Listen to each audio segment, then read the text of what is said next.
Welcome to this edition of Stock Market Pulse. My name is Eric, and today is Monday, January 25th, 2016. And I'm doing this video during the day. I've been trying to do sort of a weekly video on Sunday, but given the little pop we had at the end of the week, I really wanted to see where the morning opened up before really making trading decisions this week. So let's take a quick look at the spiders here. SPY, you can see that we had the gap up on. This was Friday, so we put in this sort of short-term bottom, and we're coming back into some potential resistance areas. And I actually like what I'm seeing here. I think this is constructive, even though the market's down, about 0.5% as we speak. I'm doing this during the lunch hour. You can see on the daily chart, we're really starting to trade sideways here. Remember, sideways, when you're going up, sideways is going to be bullish. So we are very sort of overbought at this point. Given the 2-3 day rally, if you want to call it that. But I am looking kind of on the bullish side, but nothing really long term at this point. The real factor here is going to be oil. Oil is actually back down 5%, which looks really bad on the percentage board, but you can see also really getting is a little bit of a back and fill. Remember last week oil was up 9% or something. So we're getting a little bit of a breather today. As long as the breather doesn't turn into another leg lower, I'm looking for this sideways action. So a couple market movers this week. You're going to have some Fed announcements that come on Wednesday. So that could be sort of the pivot of the week. Those are typically released around 2 p.m. in the afternoon. I don't know if Yellen's given a speech or not, but that's always dull and exciting at the same time. But the other thing notable I'm kind of watching is Amazon earnings, which are coming up. I think that's Thursday after the bell.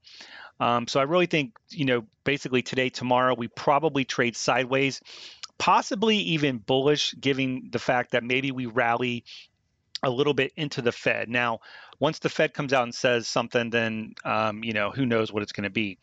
The other thing I'm starting to pay attention to now is the dollar and the euro and gold. I haven't really looked at this in a while because it's just been too crazy, but there's a lot of rumors, if you want to call it that, that out of Europe that they may continue or increase their stimulus, their QE. And typically what this would do is send the euro down and the dollar up. And typically in that scenario, gold is going to follow Europe. Gold is going to go lower. So I haven't really traded that yet, but let's take a quick look at the dollar. So the dollar is here. You can see it's relatively strong. And our government, even though they may not raise rates anymore, given the market sell-off, at this point, they're not really printing money. So there's really nothing to send the dollar lower at this point. But if you look at the euro, it's starting to flirt with the lows here. So if the euro, I'm looking at FXE as a proxy. If the euro goes lower, then that's my signal that I think gold could probably go lower. So there's a couple ways to do this. I'm looking at GLD. I'm looking at either bear call spreads, potentially puts. You can actually see the momentum. We saw this in stocks, but you can see, the momentum here is starting to decline, even though the highs are, kind of there. So I think the momentum in gold, this little basing pattern, is in trouble if the euro really dives. And if so, I think gold's going to retest the low. So that's something that's on the radar. We'll see what, maybe we get a move after Wednesday once we know more about our Fed. But until then, what I'm doing is staying short term. If you haven't done so already, go to the website, sign up for my 2016 trading plan. And one of the things I talk about is time frames. And one of my main goals, if you will, or that I'm sort of going to is I'm really not trying to trade anything under the 1 hour time frame, right? I'm trying to do more swing trading, less day trading, less intense. It's too choppy right now, I think. I mean, if you're a 5-minute trader, then you probably think I'm an idiot. But I like the 4-hour chart. But right now, I really like the hourly chart, 4-hour chart, and the daily chart. So I want to go back to the spiders. Here's what I'm doing actually right now. I just put this trade on right before I started this video.